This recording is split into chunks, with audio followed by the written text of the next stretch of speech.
Baik Bapak Ibu sekalian, mari kita tunduk kepala kita berdoa. Malam, tim. Malam Pak Firmanto, ya. Ya, baik Pak, kita Salam berdoa dulu ya. Shalom. Ya, shalom. Kita berdoa. Agak kuat. Bapa di surga, kami sungguh mengucap syukur kepadamu pada malam hari ini. Tuhan masih memberikan kami kekuatan, kesehatan, kemenangan iman, dan damai sejahtera. Bahkan pada malam ini kami boleh berjumpa bersama-sama dalam sebuah pembelajaran yang telah kami ikuti dalam beberapa waktu yang lalu. Dan malam hari ini adalah merupakan malam telah terakhir dari pembelajaran ini. Dan kami mohon Tuhan memberkati kami bersama-sama, memberikan kami hikmat dan konsentrasi untuk dapat menerima, menyimak, dan memahami pembelajaran yang disampaikan oleh hamba Tuhan Bapak Pak Bambang pada malam ini.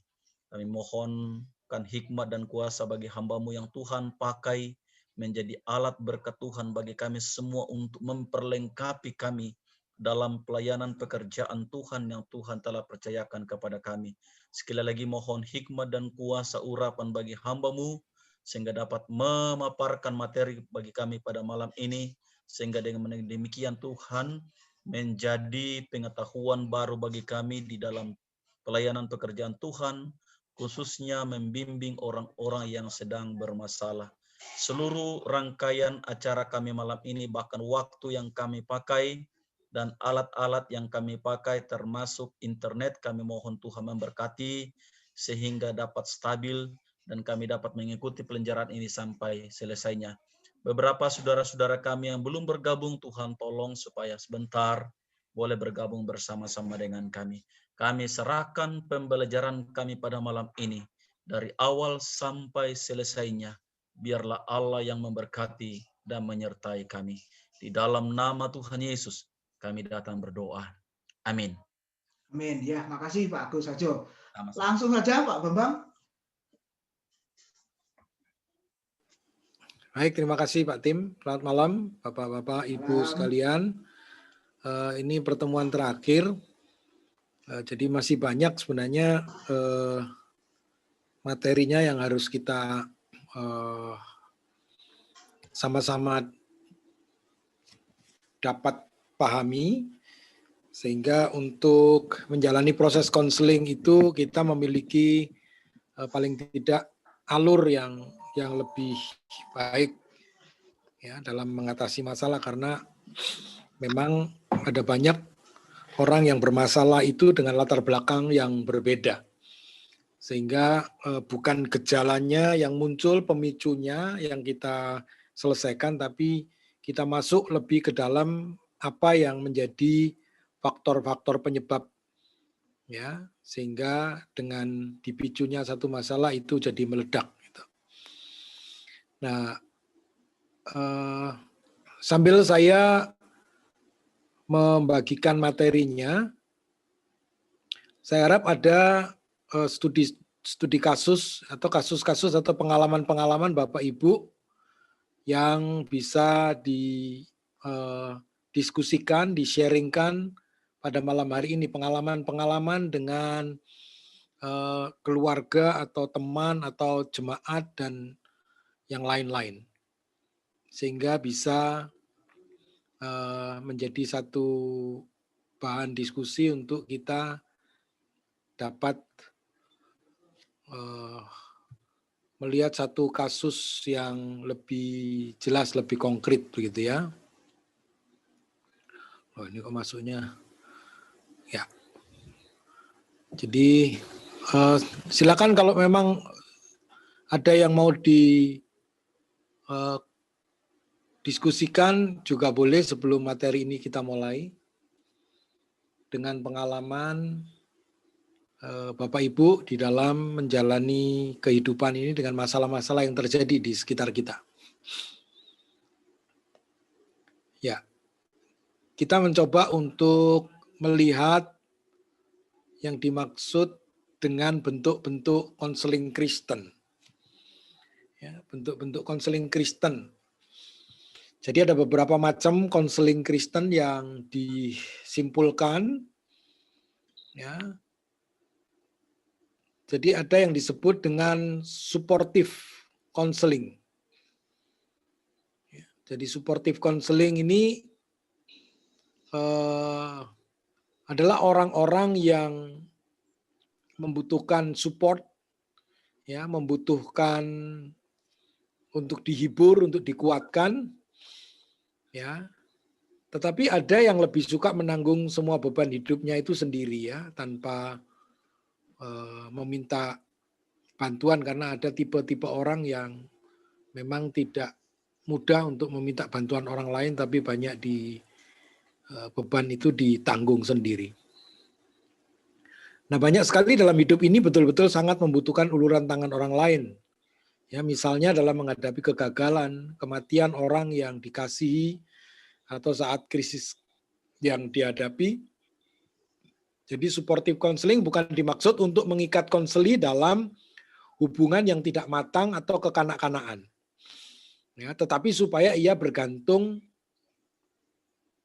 justru sebaliknya tidak bergantung kepada seorang konselor, ya, bukan membuat mereka kekanak-kanaan atau menjadi mereka tidak matang, tetapi sebaliknya, ya, bimbingan konselor diberikan, ya, sementara konseli mulai maju dan terbuka menghadapi persoalan hidup itu secara efektif. Jadi konseli itu didorong untuk mengutarakan secara terbuka perasaannya dan frustasinya. Ya, jadi di sini lebih sehat bila konseli dapat ditolong untuk menghadapi problema kehidupan mereka secara realistis dan mencoba untuk mengertinya. Jadi diberikan kesempatan untuk mendiskusikan itu. Ya, jadi memang mendengar itu menjadi satu kunci utama dalam konseling, ya, karena memang kita harus tahan untuk menanggapi atau mendengar sebuah kejengkelan, perasaan-perasaan yang meledak itu disampaikan, ya, dan perasaan-perasaan negatif apa yang sedang dipikirkan, ya. Lalu mencoba kemungkinan ada jalan keluar yang lebih bertanggung jawab untuk menyelesaikan persoalan tersebut. Nah, jadi menghadapi konseli memang harus melihat pola pikirnya kemarin itu, ya. Jadi tingkah lakunya, cara berpikirnya, jadi konsep berpikirnya itu biar keluar. Kita gali sebenarnya sejauh mana untuk menghadapi persoalan itu melihat pola pikir, tingkah laku, dan lain sebagainya. Nah, jadi di sini sebenarnya nanti kita ada proses assessment, ya, proses assessment untuk mendapatkan data-data yang lebih akurat, yang lebih detail, ya, yang lebih tepat. Jadi menerima kenyataan bila suatu keadaan memang tidak dapat diubah lagi, ya. Jadi orang seperti mengalami kehilangan seseorang, ya, ini posisinya tidak dapat diubah. Jadi bukan problemnya itu yang diatasi, tetapi bagaimana subjek yang menghadapi masalah itulah yang harus berubah, karena objeknya itu tidak bisa dirubah. Ya, lalu membina hubungan baik dengan keluarga, teman-teman, mengambil langkah-langkah praktis untuk mengatasi masalah tersebut secara konstruktif. Jadi bagaimana membawa konseli itu kepada sebuah kesadaran tentang posisinya di dalam masalah itu dan dia sedang menghadap kemana. Ya, dalam menghadapi persoalan itu dia menghadapinya, dia posisinya menghadap kemana nih? Menghadap ke arah yang positif atau menghadap ke arah yang negatif. Jadi itu yang harus disadarkan. Mana yang negatif, mana yang positif, mana langkah-langkah yang destruktif, mana langkah-langkah yang konstruktif. Jadi itu yang perlu konselor membawa konseli ini kepada support yang demikian. Ya. Jadi konselor yang suportif memberikan perhatian, dorongan yang lebih peka. Jadi mencoba dengan lemah lembut menyadarkan konseli terhadap tantangan realita kehidupan ini dan membimbing konseli pada pertumbuhan iman dan kematangan emosi sehingga masalah dapat diatasi dengan lebih mudah. Ya, walaupun prosesnya tidak mudah. Ya, jadi perlu konseli dibawa kepada pertumbuhan iman dan kematangan emosi, kedewasaan. Ini yang disebut dengan supportive counseling. Ya, lalu bentuk yang lain adalah konfrontatif, ya, konfrontasional counseling. Ya, dalam menghadapi orang dengan persoalan-persoalannya, Tuhan Yesus seringkali mengkonfrontasi langsung dosa-dosa mereka. Ya, jadi jika konseli itu tidak menyadari kondisinya, maka ada sebuah bentuk yang namanya konfrontasional counseling. Jadi langsung menunjukkan bagaimana sebenarnya posisinya yang sedang dihadapi, apa yang menjadi masalahnya. Ini yang disebut dengan konfrontasional counseling. Jadi ia mengkonfrontasi orang muda yang kaya karena ia banyak memikirkan tentang hartanya, atau perempuan Samaria dengan perzinahannya, atau murid-murid yang kurang percaya, atau pemimpin-pemimpin agama karena dosa-dosa mereka. Jadi langsung dikonfrontasi tentang sebenarnya karena ketidaksadaran mereka terhadap masalah atau dosa, ya, atau sebenarnya problem-problem yang kurang disadari, maka ini perlu namanya konfrontasi konseling. Ya, nah, sebagai hamba Tuhan, seorang konselor harus menolong konseli agar mampu menghadapi. Nah, selebihnya maka Tuhan Yesus itu memberikan jalan keluar. Ya, mengkonfrontasi langsung dosa-dosa mereka, lalu memberikan jalan keluar sebenarnya apa yang sedang dihadapi itu, nah seharusnya bagaimana. Ya, jadi bagaimana konseli ini dibawa untuk mampu menghadapi persoalannya, menghadapi dosanya, mengakuinya di hadapan Allah, dan mungkin juga di hadapan orang lain, ya, dan menolong dia bergumul memperbaiki tingkah laku dan sikap yang buruk. Lalu hal yang penting yang disadari oleh setiap konselor yaitu bahwa konfrontasi tidak hanya terbatas pada diskusi mengenai dosa atau tingkah laku yang buruk. Jadi konfrontasi itu menolong, ya, tujuannya bukan hanya untuk menghakimi, tetapi konfrontasi itu menolong konseli untuk lebih memahami tindakan mereka sendiri. Ya, jadi apa yang sudah mereka lakukan yang salah, yang keliru, yang buruk itu untuk disadari. Lalu menolong mereka untuk mendengar apa yang mungkin tidak mereka sukai, bahkan menolong mereka untuk melakukan langkah-langkah perbaikan yang selama ini mereka tolak. Ya, jadi langkah perbaikan, langkah pertobatan, langkah untuk menjadi orang yang menang itu kadang-kadang berlawanan dengan apa yang mereka pikirkan, yang mereka sukai. Itu yang mereka harus tinggalkan. Ya, seperti perempuan Samaria, ada hal-hal yang harus ditinggalkan. Jadi hal-hal seperti inilah yang harusnya konselor menolong konseli untuk dapat mampu bertindak untuk menuju kepada langkah yang lebih baik. Nah, seringkali konfrontasi membutuhkan keberanian dan ketegasan karena konseli mungkin memberikan respon yang negatif atau marah. Konfrontasi jika diberikan sedikit demi sedikit dan penuh pengertian dapat merupakan bagian yang penting dan vital dalam konseling. Ya, karena ada konseli itu yang tetap ambigu. Posisinya itu tidak dapat menentukan sikap. Ya, maka ini yang akan ditempuh agak sedikit konfrontasi dengan sikap yang tidak mau mengambil keputusan, tidak mau mengambil sikap, tidak segera memahami persoalan yang sedang dihadapi. Ya, pada saat krisis seperti itu, konselor perlu mengadakan sebuah tindakan konfrontasi, ya, untuk membawa konseli itu kepada pengertian demi pengertian yang akan lebih baik. Lalu ada yang disebut dengan edukatif counseling. Edukatif counseling ini adalah satu bentuk konseling di mana jika tingkah laku manusia atau hasil yang dia pelajari dari kecil itu, ya, manusia itu kan belajar bertumbuh itu bagaimana berbicara, berpikir, berpakaian, bergaul, berbudaya, ya, bersosialisasi, bermasyarakat itu dengan konteks di mana dia bertumbuh.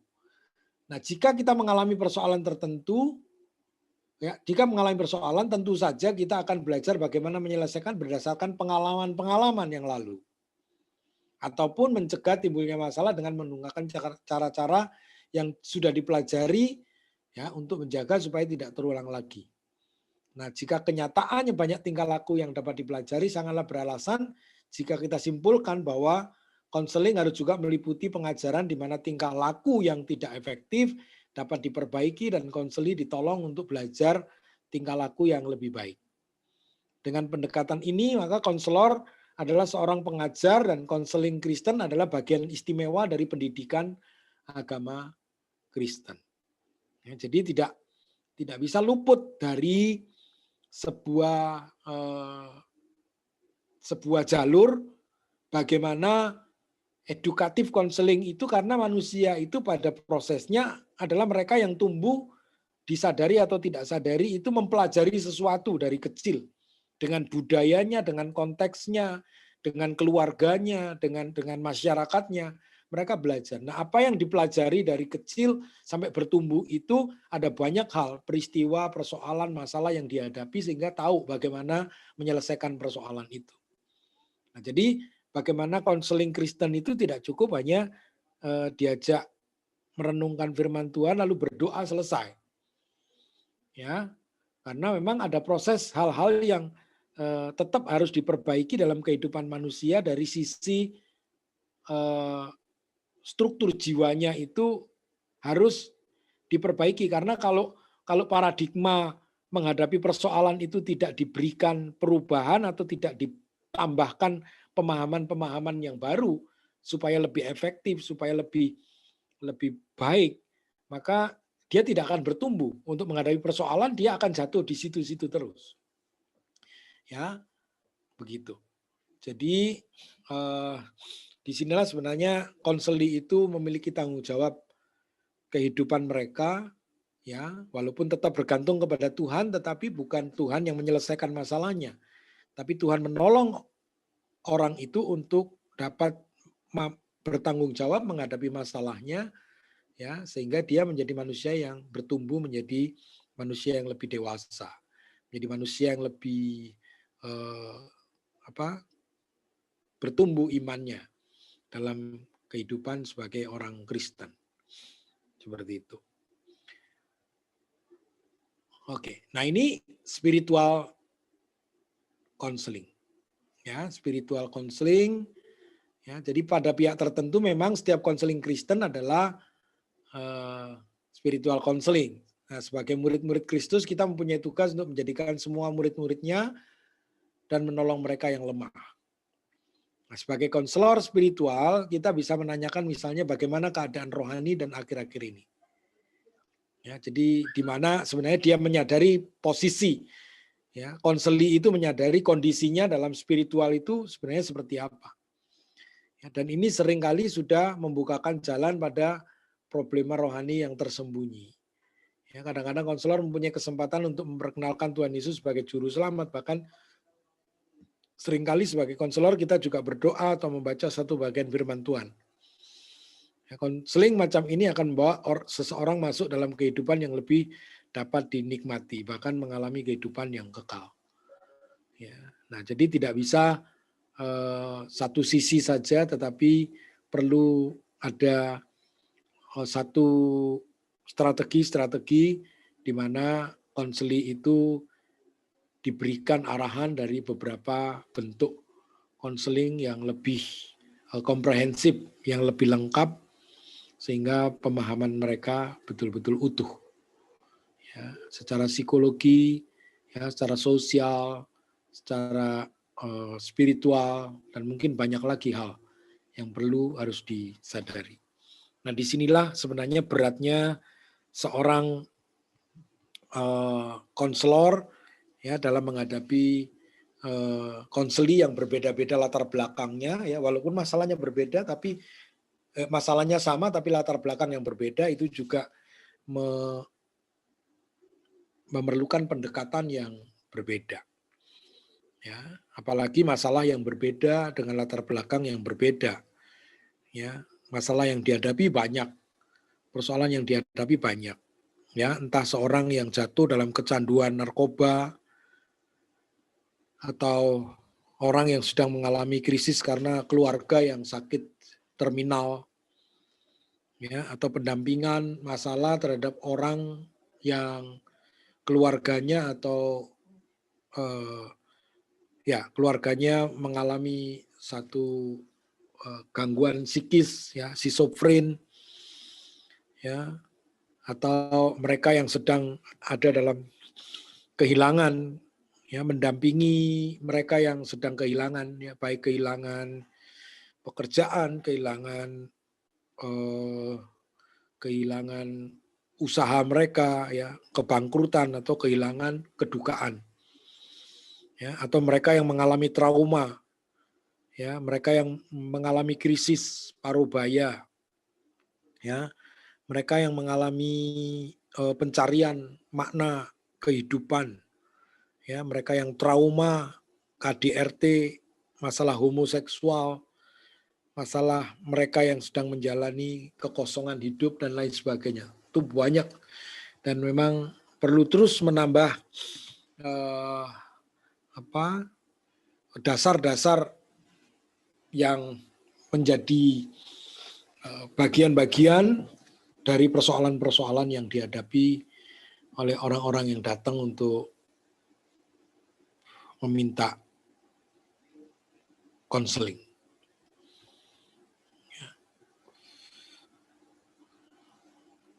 Nah, Sigmund Freud itu mengakui, ya, spiritual counseling itu dia mengatakan hanya agama yang mampu menjawab pertanyaan mengenai tujuan hidup. Ya, oleh karena itu sangatlah disesalkan bila banyak konselor Kristen yang justru menghindari hal-hal rohani, bahkan mencoba menghalangi bila benar-benar konseling membutuhkan. Lalu selanjutnya ada yang disebut dengan grup konseling. Jadi konselor-konselor Kristen menemukan bahwa ada keunikan sendiri membimbing orang dalam grup, ya, termasuk kelompok keluarga. Ya, jadi Bapak Ibu yang mengikuti pelajaran tentang pemuritan dan penginjilan yang disampaikan Pak Joy kemarin, bahwa dalam kelompok-kelompok sel atau grup, ya, kelompok tumbuh bersama itu membutuhkan seorang yang ada di situ yang mampu memberikan bimbingan sebagai seorang konselor, ya, atau memberikan konseling yang tepat. Jadi dengan mengadakan pertemuan, ya, dengan beberapa konseli sekaligus, seorang pemimpin dapat menyediakan tempat untuk kerjasama dalam membagikan perasaannya secara jujur. Ya, saling belajar dari pengalaman orang lain, saling mendukung, menasehati, dan menolong satu terhadap yang lain. Jadi sebenarnya pada waktu ada sel group atau kelompok sel, itu sebenarnya di situ pasti ada orang-orang yang ya berat atau ringan, ya, masalah itu pasti ada dan mereka sedang menghadapi masalah itu. Nah, dalam diskusi, dalam pertemuan seperti kelompok sel itu, mereka sedang sharing tentang masalah-masalah yang mereka hadapi. Nah, disinilah Bapak Ibu sebagai leader atau yang ingin mendalami konseling dapat mempergunakan teknik-teknik tertentu, ya, untuk dapat menjadikan mereka seorang atau grup dalam konseli untuk dapat diarahkan melalui proses konseling, ya, sehingga dalam pertemuan itu juga mereka mengalami dukungan, mengalami berkat pertolongan dari kita sebagai leader. Ya, jika kita ingin memulai satu grup konseling, kita dapat memberikan undangan melalui mimbar atau warta gereja. Ya, tetapi biasanya orang lebih tertarik bila mendapat undangan secara khusus atau pribadi. Ya, jika kelompok ini sudah terbentuk, mulailah dengan masing-masing perkenalkan diri, latar belakang, keluarga, data pribadi. Ya, jadi perkenalan untuk menjadi building report. Jadi bagaimana membangun hubungan dengan mereka. Ya, tapi hati-hati jangan sampai dipaksakan ya. Jadi ada orang yang memang bisa menceritakan latar belakang keluarga pribadinya, ada orang yang menutup diri. Nah, perlahan-lahan tiap anggota grup dianjurkan untuk mengemukakan masalah yang mereka hadapi. Nah, tanggung jawab konselor adalah untuk menstimulasi diskusi dan sesekali menyimpulkan apa yang telah dibicarakan dan memberikan pengarahan agar supaya pembicaraan tidak melangkah terlalu jauh dari topik. Nah, sukses tidaknya grup ini terletak pada partisipasi setiap anggota-anggotanya. Bila anggota-anggota grup ini menutup diri, terpaksa harus dilanjutkan dengan konseling pribadi. Ya, itu bentuk dari grup konseling. Nah, ini ada yang disebut dengan informal counseling. Nah, kesempatan untuk konseling seringkali muncul terutama bila kita tanpa sengaja menanyakan apa kabar. Ya, atau Anda kelihatan murung hari ini. Atau bagaimana dengan kehidupan rohani Anda? Ya, rupanya ada pergumulan. Apakah Anda sehat-sehat saja? Dan pertanyaan-pertanyaan itulah yang memunculkan sebuah kesempatan untuk adanya proses konseling. Ya, bila orang melihat kita serius dan penuh perhatian serta mau mendengar, biasanya mereka mau mengeluarkan isi hati mereka. Ya, secara informal, lalu proses itu terjadi. Nah, seorang konselor yang berpengalaman memberikan beberapa saran yang dapat dilakukan dalam konseling informal. Ya, jadi ini poin-poinnya itu ya. Mendengar dengan penuh perhatian. Lalu menggunakan pertanyaan-pertanyaan tambahan untuk memperjelas fokus persoalannya. Jadi ini yang minggu yang lalu kita sudah pelajari, jadi bagaimana mendemonstrasikan bagaimana kita bisa mendengar dengan baik. Lalu mendorong konseling untuk menyampaikan persoalan dan coba membicarakan apa yang sudah diusahakan pada masa-masa lalu. Jadi persoalan apa yang sedang terjadi dan sebenarnya apa yang sudah dilakukan dengan persoalan itu. Mereka sudah melakukan apa, melakukan tindakan apa untuk masalahnya itu. Ya, lalu memberi informasi yang dapat membantu, lalu menolong konseling mengambil keputusan tentang apa yang akan dia lakukan. Lalu memberikan kepada konseli dorongan dan harapan. Ya, berjanjilah pada diri sendiri bahwa kita akan membantu dalam doa dan benar-benar jangan lupa mendoakannya. Bila memang diperlukan, kita dapat mengusulkan pertemuan selanjutnya untuk diskusi yang lebih formal mengenai persoalan itu. Nah, memang informal counseling kelihatannya tidak begitu jelas peranannya, tetapi kenyataannya sangat menolong banyak orang. Karena tidak ada tipe konseling lain yang dapat dengan mudah. Nah, perlu diingat bahwa hampir semua konseling yang dilakukan oleh Tuhan Yesus adalah informal counseling. Ya, dan semuanya ternyata efektif. Efektif karena apa? Karena memang hati Tuhan itu memang ingin menolong. Ya, hati Tuhan dan hidup Tuhan itu memang untuk mereka, untuk menolong mereka. Itulah persoalannya. Ya. Lalu ada yang disebut dengan preventive counseling. Nah, preventive counseling adalah contoh yang paling baik guna menggambarkan jenis konseling ini adalah melalui salah satu model konseling yang diadakan oleh gereja, yaitu konseling pernikahan. Ya, nah, memang konseling ini bukan konseling yang sedang bermasalah. Konseling ini bukan mengkonseling sesuatu atau seseorang atau konseli yang memang sudah tidak berdaya dalam masalahnya, tidak. Ya, tetapi sebelum masalah itu terjadi maka disebut dengan premarital counseling. Ya, untuk preventif itu menjaga. Ya, menjaga supaya jika nanti terjadi masalah sudah mengantisipasinya. Ya, jadi konseling pernikahan ini ditujukan pada pasangan yang nanti menemui kesulitan dalam menyesuaikan diri seorang dengan yang lain. Ya, tapi premarital counseling biasanya mencoba memberikan gambaran problema apa saja yang mungkin timbul dalam pernikahan dan pencegahannya. Ya, jadi inilah yang disebut dengan preventive counseling.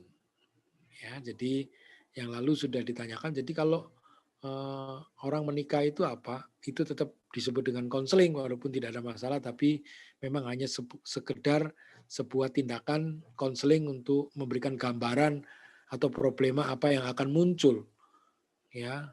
Nah, jadi dapat mencegah atau lebih dapat mempersiapkan diri untuk menyesuaikan pada waktu seseorang memasuki kehidupan bersama dengan pasangannya. Oke. Nah, di sini yang menjadi pusat perhatian adalah problema yang akan timbul dan bagaimana mengatasi sedini mungkin sebelum problema tersebut menjadi bertumbuh berat atau berlarut-larut. Nah, salah satu cara yang paling baik untuk memberikan bimbingan preventif adalah melalui media, mimbar, atau ceramah-ceramah. Ya, jadi kita di mimbar, kita waktu khotbah itu juga ada satu hal di dalam memberikan gambaran atau dalam proses konseling yang monolog gitu ya, tidak dialog tapi monolog, sehingga orang bisa mencoba atau menyadari jika ada masalah, atau orang menjadi mampu mengambil sikap. Ya, melalui ceramah, melalui khotbah itu orang mampu mengambil sikap. Jadi disadarkan oleh kondisinya dalam kesalahan, dalam dosa, lalu bagaimana dia mengambil sikap dengan contoh-contoh yang disampaikan melalui khotbah, ya, melalui ceramah-ceramah. Ya, jadi orang-orang biasanya lebih menaruh perhatian bila pengarahan diberikan dengan dasar-dasar firman Tuhan. Baik, sampai di sini mungkin Bapak Ibu ada yang mau ditanggapi, ada yang mau ditanyakan, mau di-sharingkan, silakan.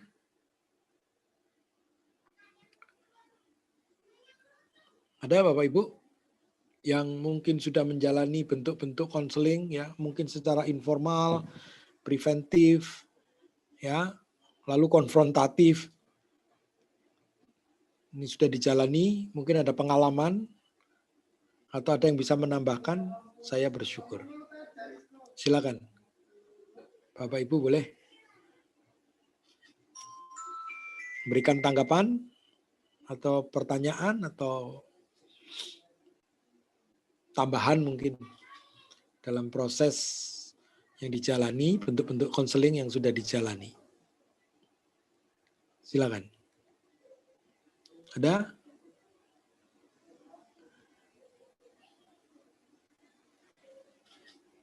Nada.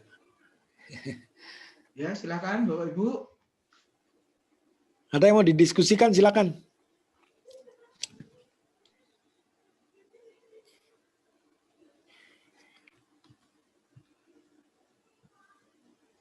Ya, jadi ada banyak sebenarnya masalah-masalah tadi itu ya. Ada seorang yang mungkin jemaat yang mengalami krisis dalam kehidupannya oleh karena mungkin dirinya yang mengalami sakit terminal atau keluarganya, ya, atau ada yang mengalami kehilangan, kedukaan, trauma, ya, masalah banyak hal yang sedang dihadapi. Ada? Tidak ada. Bapak Ibu. Pak Bambang. Ya, silakan Pak Hermanto. Ya.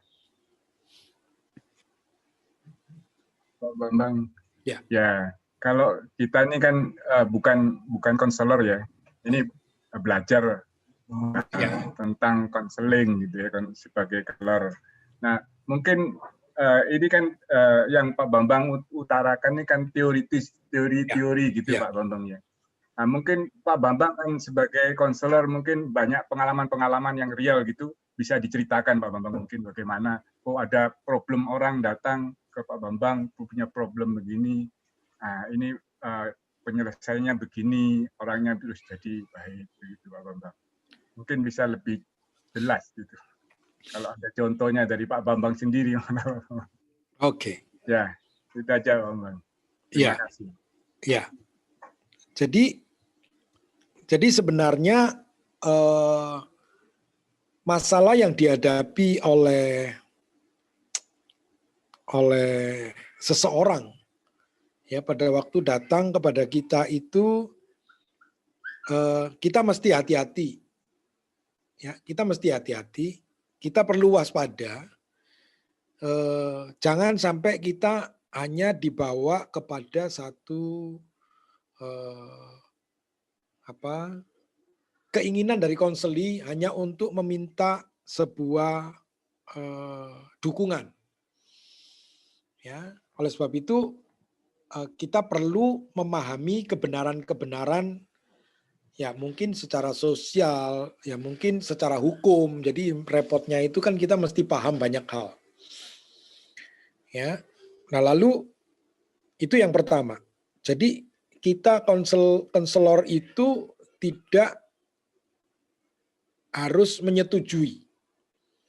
Ya, tidak harus menyetujui apa yang sedang dihadapi itu lalu dengan tindakan-tindakan yang akan dilakukan itu kita tidak menyetujui. Ya. Karena saya pernah ini konseling pranika gitu ya, konseling pranika. Jadi waktu saya tanya kan saya pasti ada satu sesi itu mereka ketemu saya sendiri-sendiri. Nah, ketemu saya sendiri-sendiri itu supaya dia lebih bebas untuk membicarakan. Nah, sebenarnya pembicaraannya tidak terlalu banyak yang saya ingin korek, ingin saya tegaskan. Lalu saya bertanya, apakah ada sifat dari pasanganmu itu yang kamu nggak suka? Gitu. Ya. Nah, waktu saya tanya, dia bilang ada sesuatu yang saya tidak sukai dari calon pasangan saya.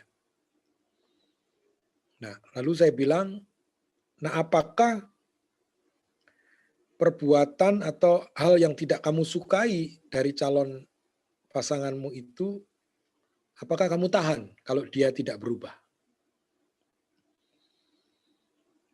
Nah, ini yang perlu kita waspadai supaya pada waktu konseli itu menanggapi dengan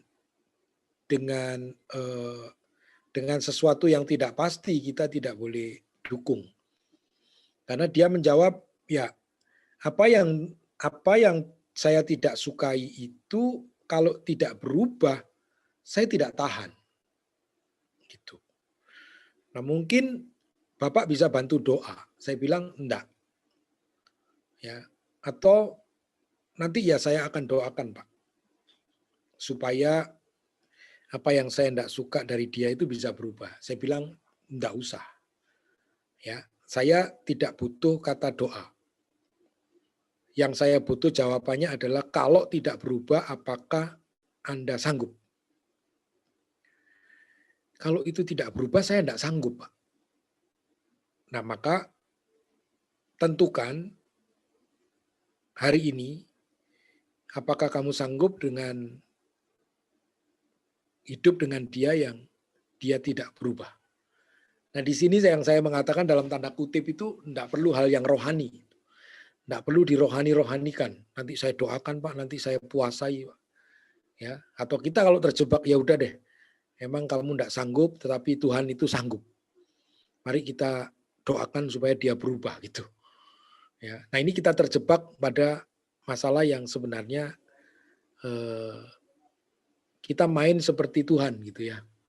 Jadi nanti pasti berubah dan kita akan punya kekuatan rohani untuk melawan sifatnya atau kelakuannya yang tidak disukai itu nanti bisa berubah. Nah, kondisi seperti ini butuh satu hal yang jelas sehingga kita tidak terjebak pada hal-hal yang sebenarnya di luar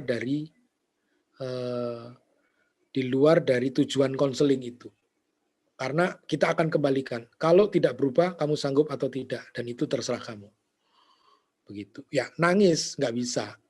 Karena kalau dia pikirkan, dia kaget saya berikan pertanyaan itu, karena dia berpikir kalau saya jalani saya tidak sanggup.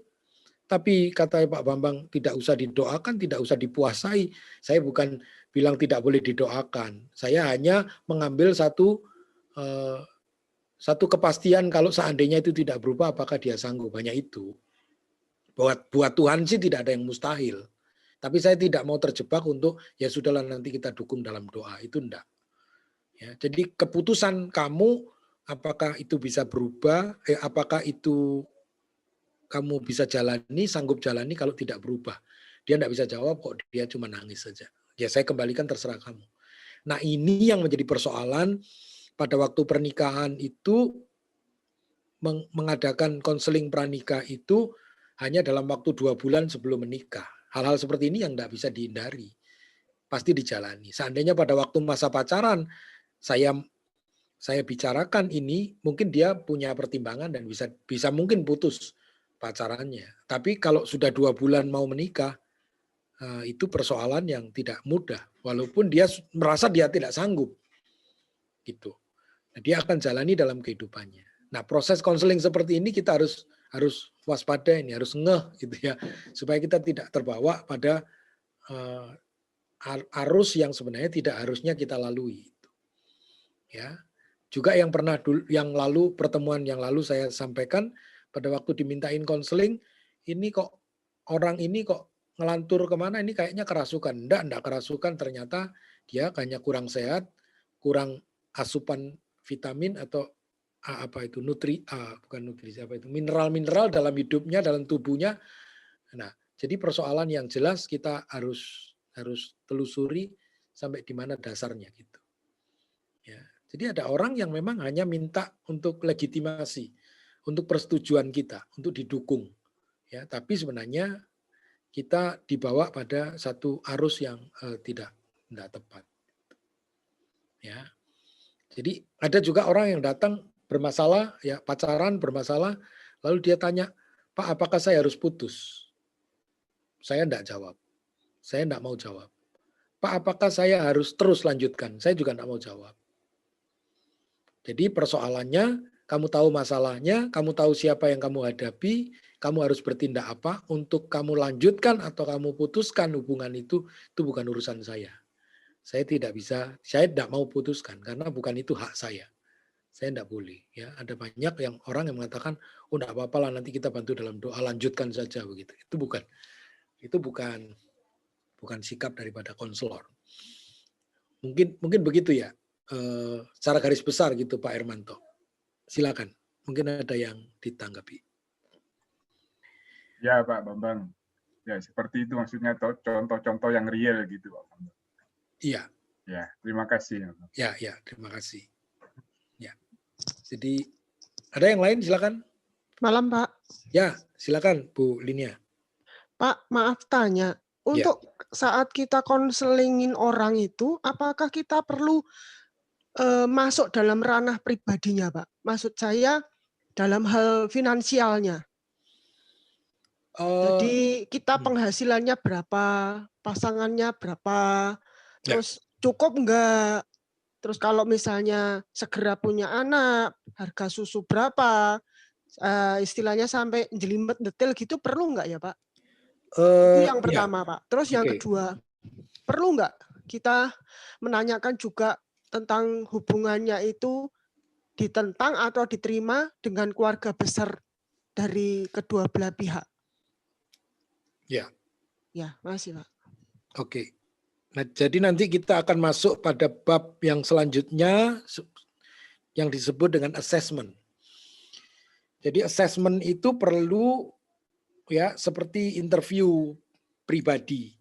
Interview dalam pribadinya seperti apa, interview terhadap riwayat kehidupan keluarganya seperti apa. Jadi kalau yang ditanyakan Bu Linia itu sejauh diperlukan memang perlu ya boleh. Sejauh itu dibutuhkan ya untuk memperjelas sebenarnya posisinya gitu ya. Gitu. Nah, jadi gini, namanya ada orang yang ketemu Bu Linia lalu mengatakan, Bu, saya ini pusing menjalani kehidupan saya. Loh kenapa? Kamu emang nggak kerja? Saya kerja. Gitu. Oh, penghasilanmu, mamanya ditanya, penghasilanmu berapa? Penghasilan saya itu 5 juta. Nah, saya belum menikah. Gitu mamanya. Nah, sampai di situ kan kita belum bisa mengerti itu pusingnya itu di mana. Ya, pusingnya apakah kamu pusing karena menghadapi kehidupanmu yang sendiri? Oh enggak, saya sih belum perlu pendamping, saya belum butuh, saya masih lagi menikmati saya dalam kehidupan sendiri, bujangan, menikmati bujangan itu. Ya, lalu apa problemnya? Nah, itu perlu diinterview lebih dalam tuh. Gitu. Nah, sebenarnya gaya hidupnya seperti apa, latar belakang keluarganya seperti apa. Nah, ternyata nanti kalau diinterview secara interview pribadinya seperti apa, lalu interview keadaan keluarganya seperti apa, nanti bisa terbongkar nih. Sebenarnya pusingnya itu yang membuat kehidupannya itu pusing karena apa? Nah, nanti ternyata kita bisa melihat nanti ada orang tuanya yang sakit, yang mungkin stroke, yang sudah 3 tahun, ya. Lalu ini itu kebutuhan, ada adiknya, ada keluarganya yang butuh dia. Lah, ya kalau ngomong bujangan 5 juta ya mungkin bisa cukup, enggak perlu pusing ya selesai. Tapi kalau ada keluarganya yang harus ditanggung begini, begitu ya memang pusing. Nah itu perlu interview lebih mendalam jika memang dibutuhkan. Kalau dia tidak memberikan penjelasan, kita yang mencoba untuk menginterview. Kalau dia tidak berikan informasi secara lengkap, maka kita yang memberikan pertanyaan-pertanyaan supaya itu lebih jelas kondisinya. Mungkin begitu ya Bu Linia ya. Jadi sebenarnya sejauh mana dia tidak tersinggung dengan pertanyaan itu, tetapi memang itu yang kita butuhkan ya. Jadi kalau itu persoalannya sudah jelas, tidak perlu kita tanyai yang terlalu dalam. Kalau Maaf, persoalan Pak. ya. Kalau soal pendapatan atau gaji itu, maaf ya, bagi saya itu adalah hal yang private sekali. Perlu nggak kita sampai menanyakan serincinya tadi 5 juta, terus Ya. pasanganmu berapa, kayak gitu-gitu perlu nggak, Pak? Iya, sejauh memang persoalannya itu belum jelas, ya kita perlu ke arah sana, tapi mesti agak hati-hati ya. Kalau tadi yang dibilang orang kan ada yang terbuka, ada yang enggak. Ya. Tapi kalau yang menjadi masalah itu adalah pendapatannya dalam kehidupannya itu yang mungkin pusing gitu ya. Waduh, kehidupan saya ini pusing. Ya, kehidupan saya ini susah, saya ini sedang mengalami kesulitan. Nah, kesulitannya itu kesulitan apa gitu. Ya. Jadi kesulitannya itu kesulitan apa? Jadi jangan sampai memang kesulitannya itu karena memang dia kurang pendapatannya begitu. Nah, kalau memang kurang pendapatannya ya kan kita bisa logikakan gitu. Kita logikakan itu, dirasionalkan sebenarnya dengan kehidupan seperti itu, keluarganya seperti itu, gaya hidupnya seperti itu ya dengan pendapatan seberapa ya dibilang pusing enggak pusing. Tergantung ya. Atau mungkin memang persoalannya bukan pada pendapatan. Gitu. Kita makanya mesti gali sebenarnya akar persoalannya itu yang membuat dia bermasalah itu di mana sebenarnya. Ya. Kalau memang sejauh kita perlu, nah kalau toh ternyata pendapatannya yang bermasalah ya, akhirnya jalan keluarnya ya bagaimana dia harus dapat lebih giat untuk bagaimana cara mendapatkan income dalam hidupnya gitu. Asal memang betul-betul kurang loh ya.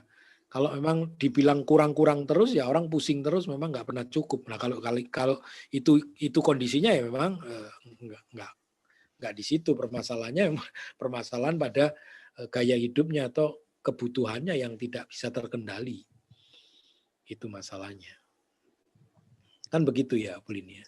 Ya. Jadi sejauh perlu tidak dikorek itu karena memang jangan-jangan memang di situ permasalahannya gitu. Kan maksud saya begini, kalau mereka sudah berani komitmen untuk menikah, dan mereka kan pasti juga sudah tahu berapa pengeluaran yang akan mereka keluarkan di kemudian mereka menikah itu. Jadi kan Apa pasti perlu kita tanyakan lagi gajimu berapa, pengeluaranmu berapa? Kadang-kadang kan ada orang yang nggak mau terbuka loh soal gaji. Ya, nah makanya kalau contohnya itu tidak real, apakah itu bermasalah buat dia apa tidak gitu. Jadi konfliknya itu di mananya itu konfliknya? Konfliknya itu pada pasangan yang menuntut lebih banyak atau memang Nah, pasangannya penghasilannya? keberatan ketika kita menanyakan gajinya. Karena gaji bagi dia adalah hal yang private. Ya, tidak apa-apa. Jadi kasusnya seperti apa? Kalau boleh disampaikan, Bu Lini. Ya, Kasus misalnya nih ada sepasang datang kepada kita. Ya. Terus kita tahu nih masih muda berdua, Ya. masih belum punya apa-apa. Ya. Maksudnya bukan yang apa ya? Maksudnya kayak tempat tinggal, Ya. kendaraan yang layak-layak lah Pak. Nah tiba-tiba mereka berani untuk menikah. Apakah sudah dipikirkan? Sudah. Semangat begitu. Ya. Kita kan juga berpikir nih penghasilannya berapa untuk mereka berani menikah. Pengeluaran segini, pemasukan segini. Boleh nggak kita tahu? Wah ya nggak bisa, ini kan private. Gimana Pak caranya gitu? Apakah tetap ngomong andai-andai saja gitu atau bagaimana? Bukan. Jadi yang menjadi masalah itu apa? Di pasangan ini yang menjadi masalahnya itu apa? Dia nggak mau sebutkan dia dapat berapa. Bukan. Masalah yang dihadapi itu apa? Masalah yang dihadapi oleh saya atau oleh orang yang konseling? Oleh orang itu. Ya itu, dia tidak mau sebutkan. Karena kan dia masih muda, Pak, menurut kami. Masih muda banget, masih belia, begitu.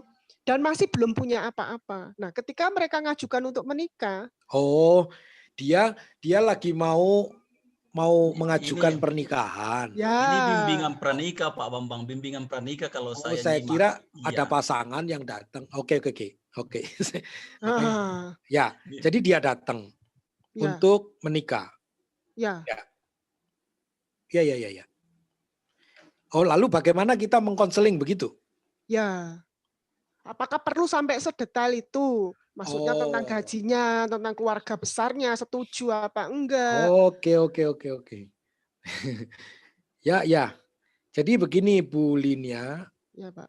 Dalam proses premarital counseling itu ada materi-materi yang akan diberikan sebenarnya bagaimana mengelola keuangan. Jadi kita tidak perlu tahu kalau mereka kesiapan menikah itu, jadi tujuan mereka menikah apa? Ya, tujuan mereka menikah apa? Nah, apa yang menyebabkan mereka memutuskan untuk berani menikah? Ya, lalu kita berikan sebuah pandangan-pandangan tadi itu preventive counseling adalah menghadapi keluarga itu akan menghadapi bukan hanya soal menghadapi pasangan, menghadapi calon suami atau calon istri nantinya. Karakter mereka yang muncul nantinya begitu itu ada bagian sendiri. Tapi ada bagian bagaimana mengurus anak kalau punya anak. Bagaimana berhadapan dengan ipar, dengan mertua. Lalu bagaimana berhadapan dengan pengelolaan keuangan. Ya, jadi pendapatan itu suami berapa, istri berapa. Kalau istri lebih banyak pendapatannya juga tidak boleh meremehkan suami. Dan ini kemungkinan muncul. Dan kalau nanti ternyata kehidupan ini adalah lebih besar pasak daripada tiang. Nah, seperti itu akan muncul masalah. Nah, bagaimana kalian menghadapi masalah itu jika seandainya kalian ke ruangan keuangan. Nah, itu kan akan didiskusikan gitu ya. Ya, seandainya kalian ini terpepet ekonomi ya, penghasilan itu tidak cukup untuk itu, bagaimana? Apakah kalian bisa sanggup menjalani ini bla bla bla dan lain sebagainya. Hanya itu saja. Ya. Lalu kalau memang hubungan kalian itu tidak disetujui itu, karena kalau sudah masuk ke pernikahan di gereja adalah bagaimana meminta tanda tangan tuh. meminta tanda tangan persetujuan dari wali orang tua, perempuan dan laki. Itu waktu mengajukan formulir, kalau di gereja kan jadi tanda tangan yang laki, tanda tangan yang perempuan, lalu tanda tangan orang tua, papa mama laki, papa mama perempuan. Nah, itu prosedur itu. Jadi yang menghadap itu pasti yang sudah direstui gitu. Ya, kecuali dia memang meminta untuk konseling tentang hubungan mereka yang tidak direstui, itu beda lagi. Itu belum bimbingan pranikah gitu. Kalau bimbingan pranikah buat saya di gereja udah ada regulasinya, ada aturannya bahwa mereka yang menghadap untuk konseling pranikah itu data administratifnya itu sudah selesai. Mereka sudah disetujui dan lain sebagainya gitu. Begitu ya, Bu Lini ya. Ya, Pak, terima kasih. Ya. Ya, halo Pak Bambang. Oke, Pak Agus. Ada satu yang saya mau tanyakan, sekalipun ini memang ini sangat privat sekali Pak. Ini mungkin kembali ke dalam persoalan konseling pranikah ini. Ya. Ini kan saya paham bahwa ada sesuatu yang tidak etis untuk ditanyakan ketika itu belum menjadi persoalan mereka. Tetapi kan ada juga kasus-kasus, contoh begini Pak, ini saya amati sendiri, bahwa ada sebuah keluarga yang bermasalah dan ternyata ketika ditelusuri lewat bimbingan, maka persoalannya mendasar sekali karena ternyata suaminya itu sejak mereka menikah ternyata dia impoten Pak, impoten. Ya. Nah, yang menjadi pertanyaan saya di sini adalah apakah tidak etis atau etis ketika dalam bimbingan atau konseling pranikah kita sebagai konselor itu Pak itu menanyakan kepada laki-laki. Sekalipun itu mungkin belum menjadi persoalan bagi mereka, tapi kalau ini akan menjadi persoalan di kemudian hari itu otomatis sangat rumit. Ya. Sangat rumit ya. Makasih Pak. Ya. Memang nanti pada proses konseling itu harusnya memang menyadarkan mereka akan mungkin kesehatan secara fisik gitu ya. Iya Pak, ya betul. Nah, mereka harus diberikan arahan gitu ya. Nah, sekarang itu kan maksudnya ada penyakit yang seperti ini Pak, ada penyakit yang namanya penyakit talasemia. Ya benar. Ya kan? Nah, jadi apakah masing-masing pasangan itu punya penyakit bawaan? Ya, masing-masing pasangan mengerti bahwa ada satu penyakit yang walaupun memang tidak kelihatan gejalanya secara fisik.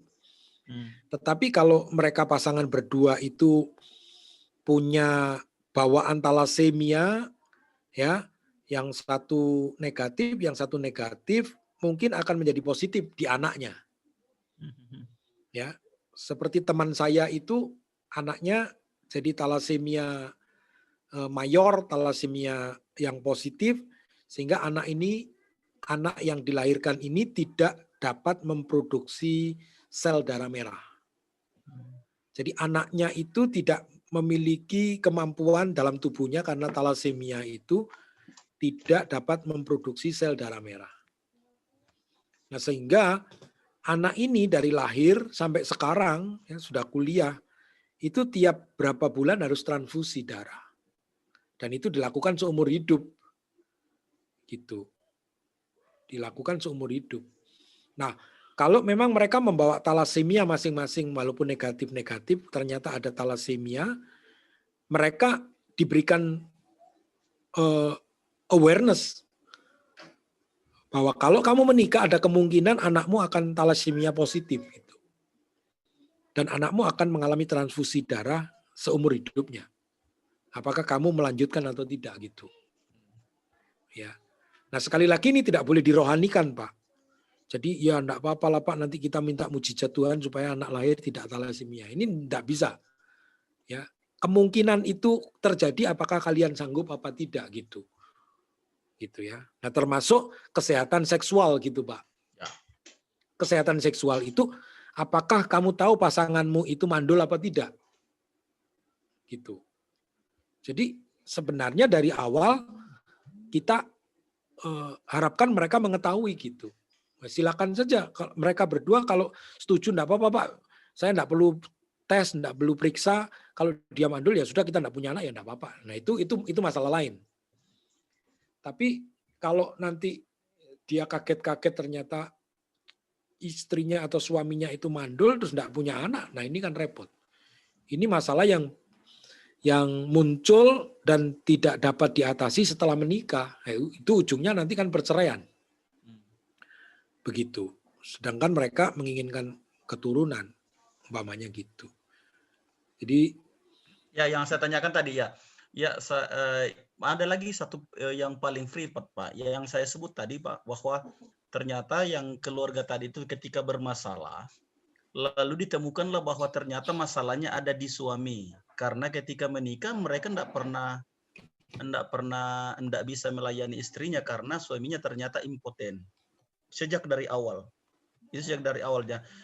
Nah, apakah ini memang hal yang perlu juga ditanyakan? Walaupun ini privat betul sebetulnya, Pak.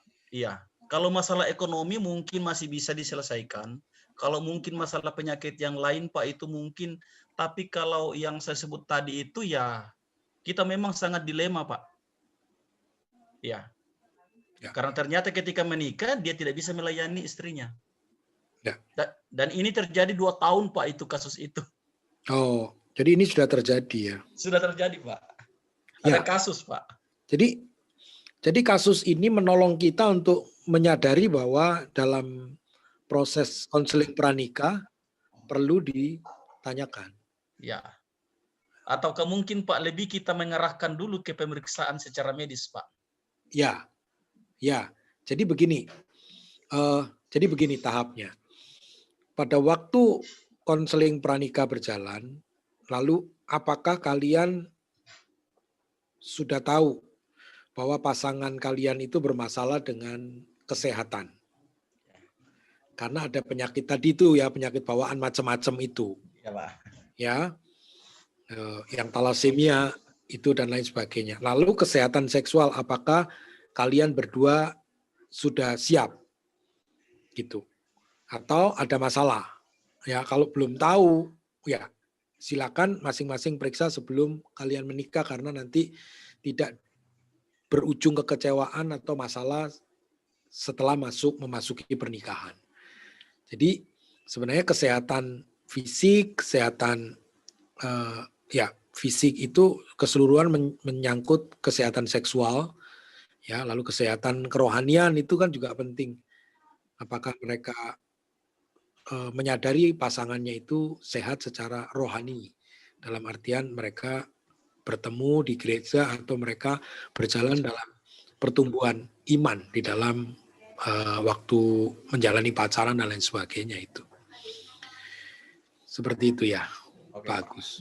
Ya. Terima kasih, Pak. Ya, terima kasih Pak. Saya pikir ini penting untuk diketahui mereka yang akan menikah supaya memang tidak muncul persoalan itu, Pak. Ya. Kecuali mereka sudah mengetahui lalu sanggup, enggak apa-apa Pak, gitu ya. Kecuali itu ada saja, Pak, gitu ya. Dan saya tanyakan Pak, karena bagaimanapun kalau terjadi persoalan ini kan ya menjadi tanggung jawab gereja, Pak. Betul. Ya. Jadi gereja perlu memberikan sebuah pandangan-pandangan masalah-masalah yang akan muncul ya ketika mereka menjalani pernikahan. Nah, kalau mereka tetap bisa menjalaninya, ya itu terserah mereka. Ya. Karena memang gereja ya akan mengatakan, ya kan waktu konseling kan sudah mengatakan bahwa ini persoalan yang akan muncul, kalian bilang ya kami siap untuk menghadapi ya. Seperti itu mungkin. Oke, terima kasih banyak Pak. Ya, terima kasih Pak Agus. Silakan Bapak Ibu, ada yang lain? Malam Pak. Ya. Maaf, satu lagi Pak, pertanyaan ini mengganjal di hati saya. Bagaimana? Ya. Atau gimana ya? Apa pendapat Bapak tentang acara pisah harta itu loh, Pak? Sebelum menikah itu loh. Ya. Itu bagaimana Pak pandangan Alkitab atau pandangan iman Kristen kita tentang pisah harta itu? Ya, memang saya pernah berhadapan dengan orang yang seorang calon suami yang tersinggung. Ya, yang tersinggung karena memang calon dari mempelai, orang tua mempelai laki-laki itu, calon mempelai dari orang tua dari calon mempelai perempuan itu meminta untuk gonogini itu ya. Nah, saya diminta keluarga dari perempuan untuk ketemu dengan calon suaminya untuk memberikan pandangan-pandangan tentang harta gonogini gitu. Nah sebenarnya saya enggak tahu ya. Selama baca Alkitab itu kok pernikahan saya enggak tahu di Alkitab ada harta gonogini itu. Nah, tetapi masalahnya si laki-laki ini tersinggung gitu. Pada waktu ada harta gonogini ini tersinggung. Nah, lalu saya ketemu dengan laki-laki ini, lalu saya mengatakan, kamu itu mencintai dia itu cinta apanya? Ya saya itu ya cinta dia itu, kamu cinta dia apa cinta hartanya? Gitu. Ya, jadi dia bilang, yo saya cinta dia bukan cinta hartanya Pak. Loh ya kenapa harta gonogini ini kamu masalahkan? Ya, seandainya dia datang tidak membawa apa-apa, di dirinya sendiri yang dia bawa untuk hidup sama kamu bisa enggak? Ya bisa. Loh ya kenapa kamu tersinggung? Ya kan saya tersinggung, kenapa hartanya itu harus dipisah begitu? Loh, ini kan enggak make sense. Ini kan enggak masuk akal dalam pemikiran dia mencintai setulus hati tanpa harta pun dia terima. Nah sekarang itu dipisah sama orang tuanya gonogini, lalu dia tersinggung. Loh kenapa kamu tersinggung? Kalau dia datang enggak bawa apa-apa saja kamu terima karena kamu cinta. Gitu. Jadi sebenarnya harta gonogini ini ya tergantung sebenarnya dari kesepakatan mereka berdua sih. Jadi buat saya ini adalah sebuah satu apa ya?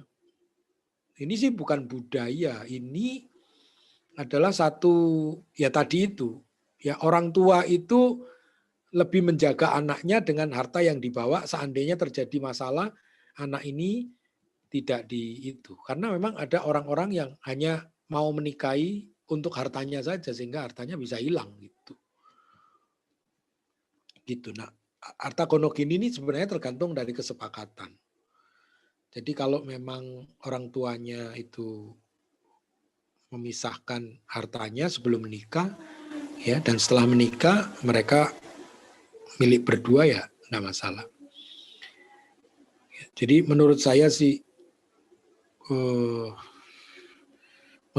enggak ada masalah sebenarnya. Jadi tergantung dari bagaimana menanggapi apa ya, persoalan ya tadi itu, kok tersinggung itu sebabnya apa gitu. Kalau hartanya ada harta sebelum menikah itu dipisah. Begitu sih. Menurut saya sih ya hanya bisa diselesaikan, tidak ada Alkitabnya sih, tetapi secara implisit orang mencintai itu kan mencintai bukan karena hartanya. Nah kalau hartanya dipisah, enggak dipisah, saya bilang enggak. Harta dipisah, enggak dipisah, dia ada hartanya atau enggak ada hartanya, sebenarnya kan tetap jalan itu. Cinta itu, pernikahan itu. Lalu kenapa menjadi berhenti menikah? Itu hanya karena tersinggung gitu. Ketersinggungannya mungkin karena ya dia merasa bahwa dituduh atau dicurigai akan mengambil harta dari calon istrinya. Mungkin di situ sih. Tapi saya kan mengatakan ya itu hak orang tuanya yang ngasih ya. Nah, mungkin seperti itu. Saya enggak tahu case by case-nya seperti apa. dalam harta gono gini itu. Jadi kita sebagai konselornya gimana, Pak? Sebaiknya menganjurkan mereka pisah harta atau diam saja? Oh, enggak. Ya karena tidak harus itu.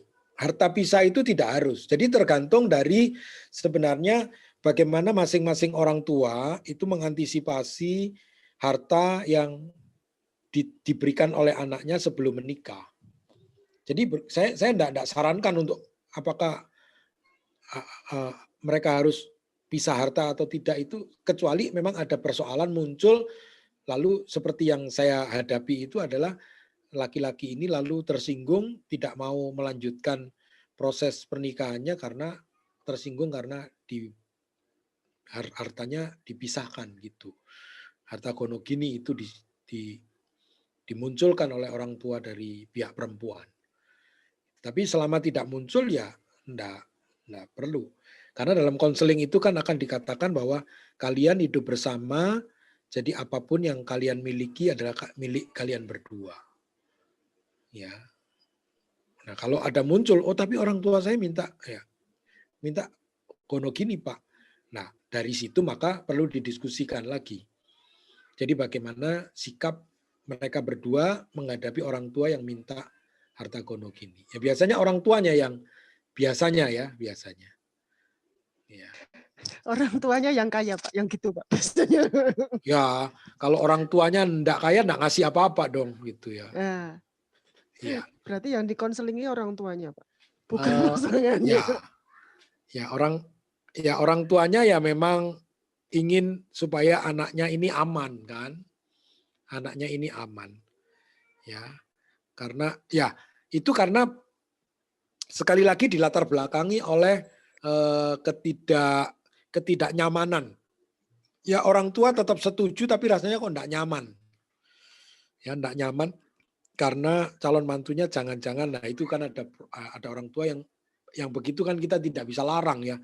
Yang mencurigai mantunya begini-begitu ya enggak bisa kita larang. Emang ya kan kita tidak tahu prosesnya. Dari pertemuan mereka itu sebenarnya seperti apa, ketemunya di mana, lalu tahu-tahu muncul, minta menikah dan lain sebagainya. Nah, proses itulah yang membuat orang tua itu mengantisipasi itu. Begitu. Ya, kemungkinan besar dari pihak perempuan, orang tua perempuan yang biasanya lebih gitu ya. Tapi kalau ada yang laki yang begitu juga enggak tahu lagi. Ya, begitu ya Bu Linia ya. Ya Pak, terima kasih. Ya, oke. Silakan, satu lagi ada yang mau menanggapi atau menanyakan sesuatu? Tidak ada?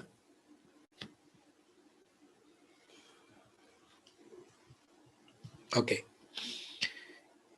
Nah, kalau tidak ada kita lanjutkan dengan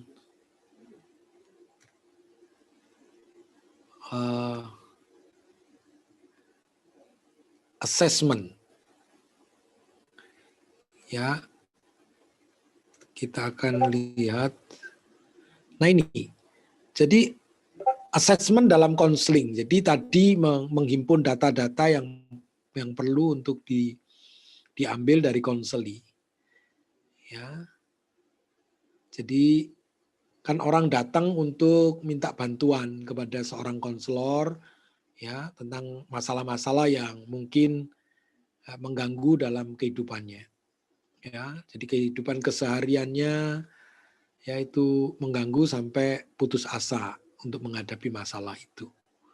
Nah, berarti seorang konseli datang ya untuk suatu beban yang tidak sanggup dia pikul ya dan berharap konseling itu akan memberikan kehidupan yang lebih baik.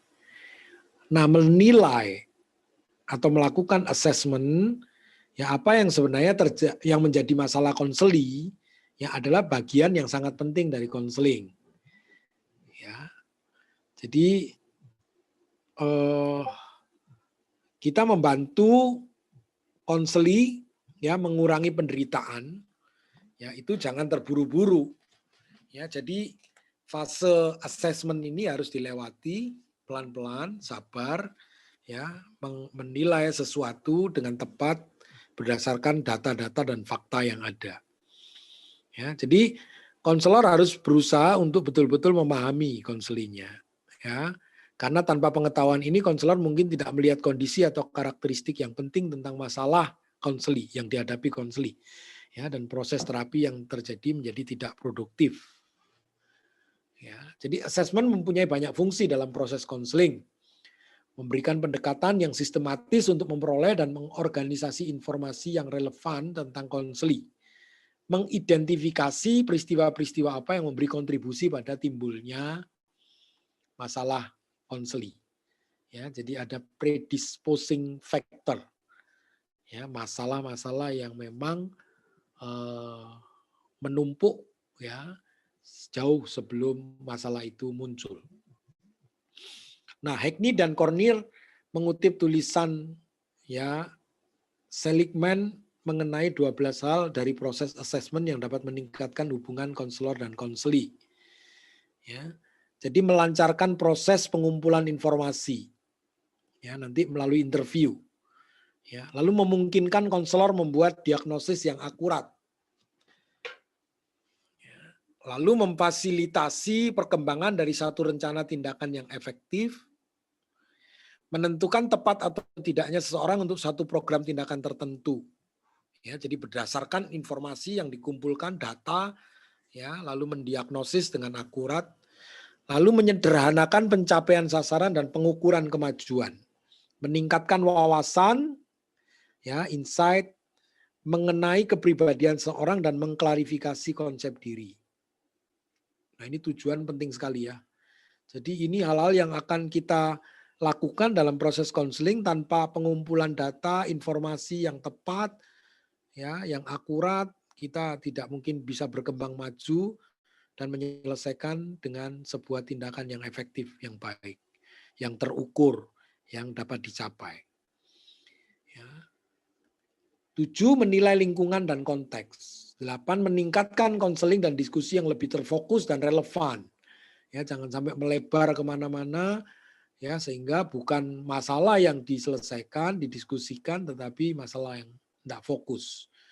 Lalu mengidentifikasikan kemungkinan bahwa peristiwa tersebut tertentu akan terjadi, ya, seperti sukses dalam usaha okupasional atau akademik. Lalu meningkatkan terjemahan dari minat, kemampuan dan dimensi kepribadian dalam ya peristilahan okupasional. Lalu menghasilkan opsi dan alternatif.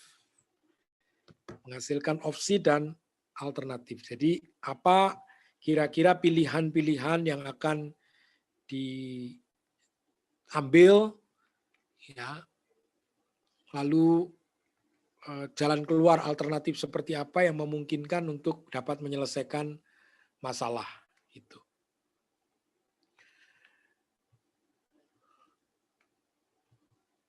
Oke. Lalu yang ke-12, memfasilitasi perencanaan dan pembuatan keputusan.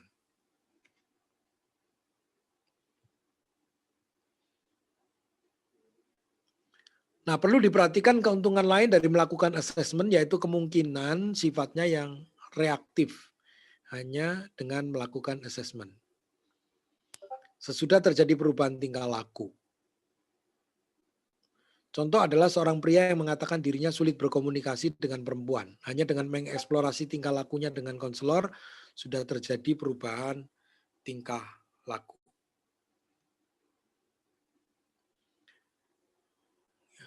Lalu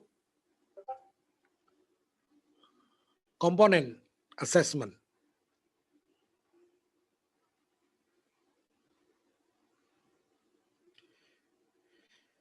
Ya. Komponen assessment adalah interview, ya, riwayat hidup dan definisi masalah. Ya, jadi yang diinterview hal-hal seperti ini ya, riwayat hidupnya, jadi namanya, alamatnya, teleponnya, Ya. Nah, data yang mempermudah untuk dapat menghubungi konseli bila diperlukan. Jadi ada data-data. Nah, juga dari alamatnya sudah dapat disimpulkan kondisi kehidupan konseli. Ya, jadi kalau perlu tahu alamatnya di mana itu, kita tahu daerahnya itu seperti apa. Ya, daerahnya kumuh, tingkat menengah atau tingkat atas dan lain-lain. Jadi kita bisa melihat lah. Paling tidak itu memberikan satu identifikasi. Lalu termasuk di sini adalah umur, ya, jenis kelamin, status pernikahannya, pekerjaan, dulu sekolahnya di mana, ya, termasuk tadi Bu Linia menanyakan ya penghasilannya berapa dan lain sebagainya. Nah ini yang penting. Ya, jadi interview itu sejauh mana diperlukan untuk membuat satu penilaian yang lebih akurat, yang lebih tepat terhadap kondisi, masalah, konteks, kehidupan yang dihadapi oleh konseli. Nah, presentasi problem.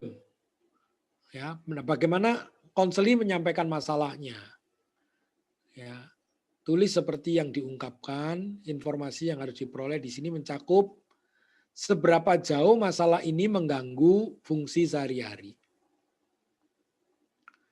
Lalu bagaimana masalah ini menunjukkan dirinya, pikirannya, perasaannya yang diasosiasikan dengan masalah itu. Jadi tingkah laku apa yang terlihat. Lalu seberapa sering muncul, sudah berapa lama, kapan mulai timbul. Nah, apakah ada pola kejadian tertentu di sekitar timbulnya masalah? Dengan siapa, kapan, apa yang terjadi sebelumnya dan sesudahnya, apakah dapat diantisipasi? Apa yang menyebabkan konseli memutuskan untuk datang ke konselor sekarang ini? Nah, jadi masalahnya itu sebenarnya tidak bisa disederhanakan. Ya, jika orang menghadapi masalah seperti ini, kita tidak bisa sederhanakan. Ya, kita harus tanggapi bahwa itu sebenarnya menjadi masalah dalam kehidupannya. Tetapi apakah itu mengganggu? Sejauh mana mengganggunya? Ya, sejauh mana mengganggu pola pikir, mengganggu perasaan, lalu mengganggu tingkah lakunya dan lain sebagainya. Itu tidak bisa kita sederhanakan. Ya, jadi kita perlu data, perlu sebuah penjelasan, penyampaian dari konseli. Ya, ini yang perlu kita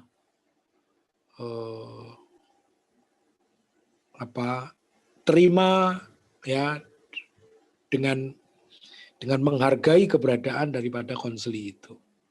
Ya, sehingga kalau tidak pada waktu kita menyederhanakan persoalan mereka, maka mereka mengambil jalan keluar yang mungkin di luar daripada garis-garis kebenaran, garis moralitas, ya, garis etika, mungkin dia akan langgar. Ya, kalau tidak diberikan jalan yang cukup tepat ya, dalam masalah itu. Begitu. Ya. Lalu kita melihat tatanan kehidupan konseli saat ini seperti apa.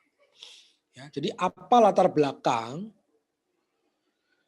dan konteks kehidupan sehari-hari dari konseli itu apa? Ya, apa yang merupakan hari atau minggu tipikal? Ya, jadi sebenarnya dia ini seperti apa sebenarnya dalam kehidupan kesehariannya atau dalam kesibukan akhir minggu, dalam kehidupan mingguannya seperti apa? Ya, aktivitas sosial seperti apa, religiusnya, ya, rekreasional. Jadi apa yang ada? Jadi kita tahu tuh ya tingkat stresnya itu seperti apa. Ya, tekanan kehidupan, beban beratnya itu seperti apa. Nah, bagaimana keadaan pekerjaan atau pendidikan konseli? Apakah ada hal-hal yang khusus yang berhubungan dengan budaya, etnik, religi, gaya hidup, usia, fisik yang seharusnya dihadapi oleh konseli? Ya, jadi data-data seperti ini, informasi-informasi seperti ini perlu memperlengkapi penilaian kita terhadap konseli. Sehingga kita tidak berandai-andai. Ya, atau tidak mengumpamakan seperti kita. Ya, kalau saya enggak begitu, kalau saya itu mudah saja, itu bukan persoalan. Nah, ini bukan konseling. Ya, tapi sejauh mana itu mengganggu sekali, membebani sekali, sehingga mengalami ketidaksanggupan dalam beban yang dipikul, lalu kita cari ini sebenarnya tatanan kehidupan konseli kita ini seperti apa. Nah, ini perlu data, informasi yang akurat. Lalu riwayat keluarga. Ya. Jadi interview, data, riwayat keluarganya. Jadi tidak terlepas dari kondisi kehidupan keluarganya seperti apa. Jangan-jangan di sana yang timbul masalah bukan dalam pribadinya, tapi keluarganya yang menimbulkan beban yang begitu berat. Jadi ibunya, ayahnya, usianya apa, kondisinya seperti apa mereka, pekerjaan, pendidikan. Jadi deskripsi kepribadian mereka, ya, peranan dalam keluarga, hubungan mereka, ya, hubungan konseli dengan mereka dan saudara yang lain. Ya. Jadi sebenarnya budaya keluarga itu menentukan sekali sebenarnya nanti konseli itu apakah bermasalah atau tidak dengan keputusan-keputusannya yang dipengaruhi oleh keluarga. Ya, dan lain sebagainya itu kita perlu. Ya, jadi saudara-saudaranya itu berapa, pendidikan pekerjaannya, tinggalnya di mana. Ya, dengan hubungan dengan konselinya itu seperti apa. Lalu stabilitas keluarga, ya, berapa kali pindah, ya, berapa banyak pekerjaan yang dipegang. Informasi ini akan memberi wawasan bila kemudian dalam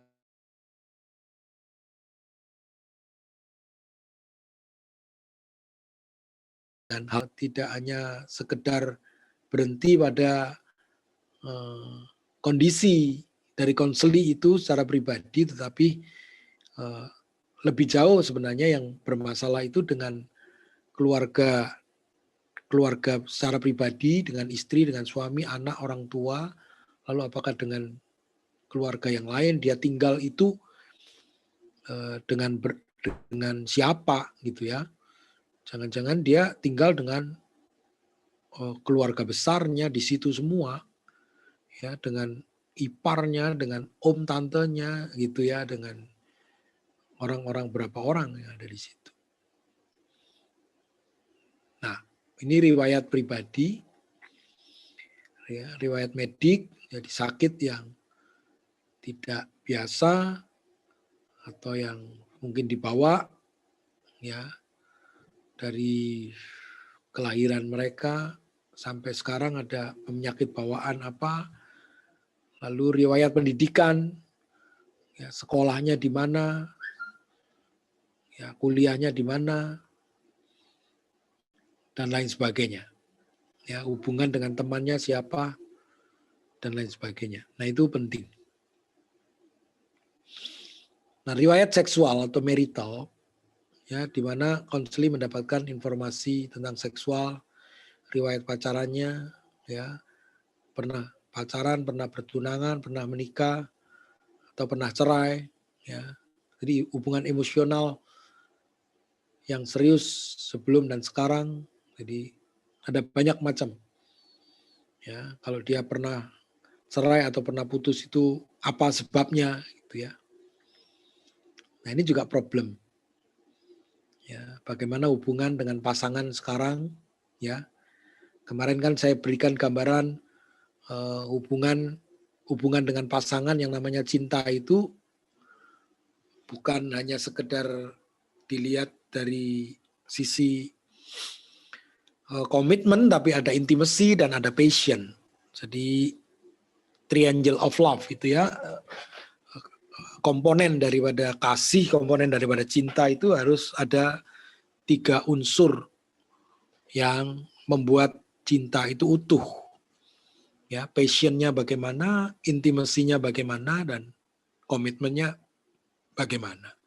Ya, sehingga 8 kemungkinan gambar tentang triangle of love atau kondisi dari cinta itu bisa berakhir, bisa mati, itu bisa ada 8 kemungkinan bentuk. Ya, bisa hanya komitmen dan passion, intimasi nggak ada, bisa hanya intimasi dan komitmen, passion nggak ada, bisa hanya passion dan intimasi, komitmennya nggak ada, gitu. Ya, jadi itu yang akan membuat bermasalah sebenarnya. Ya, bermasalah. Jadi itu yang seringkali orang tidak pahami. Begitu. Ya. Oke. Jadi deskripsi tentang konseli selama interview. Ya, jadi ada observasi konseli. Ya, penampilan fisiknya, pakaiannya, sikap tubuhnya, gerakan-gerakan tangan, gerakan tubuhnya, ekspresi wajah, ya, kualitas suara, ketegangan, bagaimana konseli berelasi selama sesi, kesiapan jawaban konseli, ya, motivasi, kehangatan, jarak, ya, pasivitas dan lain-lain. Ya, apakah ada fungsi-fungsi yang mengganggu? Nah, taraf informasi yang diberikan, perbendaharaan kata, penilaian konseli, kemampuan abstraksi, menceritakan latar belakang apa yang sedang dihadapi. Bagaimana alur berpikir dan cara bicara, apakah logis, jadi kesinambungannya pembicaraan seperti apa. Ringkasan dan rekomendasi, bila pewawancara hanya bertanggung jawab untuk interview secara pribadi, apakah ada hubungan antara masalah yang dipresentasikan oleh konselor dan riwayat hidupnya. Nah, model konseling seperti apa yang cocok untuk klien. Ya, ini data identifikasi. Lalu alasan datang, ya, jadi harapan pelayanannya itu apa? Harapannya itu apa sih? Ya, keadaan sekarang dan baru-baru ini, tempat tinggal itu dan sebagainya. Ya, lalu konstelasi keluarga, ya, hubungan ketegangan dengan orang tua, saudara, keluarga lain. Ya, ini yang masuk dalam proses daripada assessment. Ya,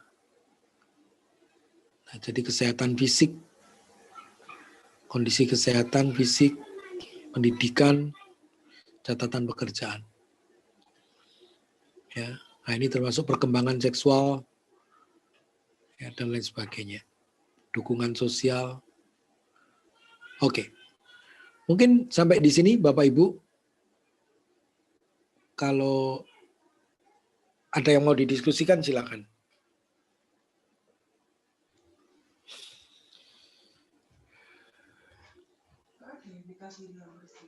Mari. Ya, ada Bapak Ibu.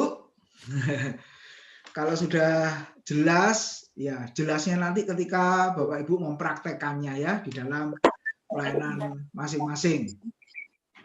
Ya, Bu Yudhistira mau bertanya? Masih ada waktu sedikit, Bu. Iya, mau, Pak. Ya, silakan. Ya, malam Pak Bambang. Ya, malam, Bu. Yang tadi mengenai konseli yang dipisah waktu tanya supaya mereka bisa lebih bebas bicaranya. Lalu misalnya dari konseli ada yang dia merasa pasangannya ada hal yang kira-kira dia sulit menerimanya. Ya. Pak Bambang bilang bukan anjurkan berdoa. Ya. Padahal biasanya kita ada apa-apa kan bawa dalam doa ya Pak. Betul. Terus yang kedua mau tanya lagi, kalau dia ada keberatan terhadap pasangannya begitu, apakah nanti konselornya yang akan memberi solusi untuk disampaikan pada pasangannya ada keberatan ini. Mungkin konseli pasangannya bersedia merubah apa yang menjadi keberatan itu. Begitu, Pak. Oke. Baik. Ya, Ibu.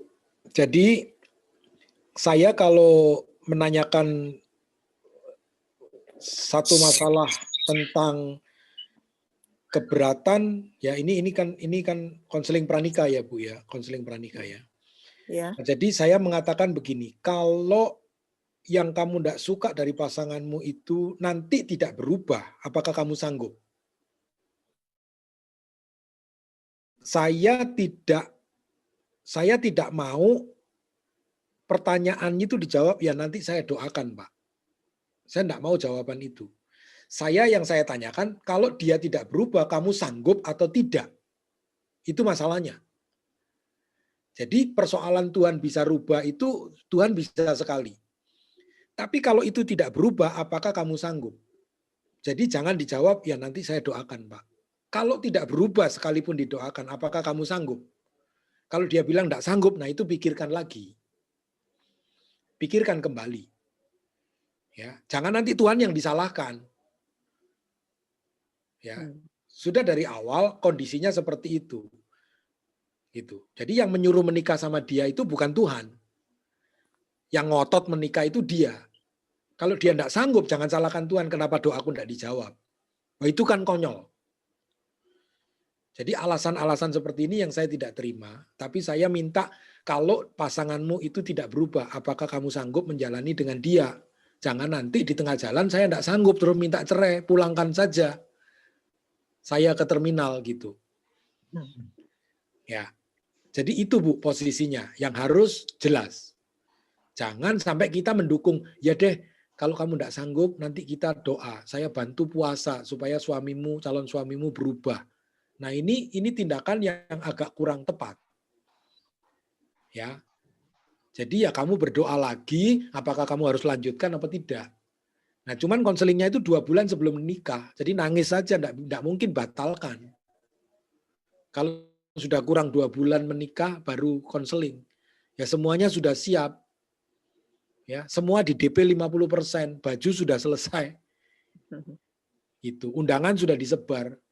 Ya dia cuma nangis, ya silahkan kamu putuskan. Nah, saya tidak perlu manggil calon suaminya, ini loh istrimu keberatan ini. Nah, itu nanti kan akhirnya jadi kurang. Oh, jadi calon saya ini memberitahu keburukan saya kepada Pak Pendeta begini. Nah, begitu.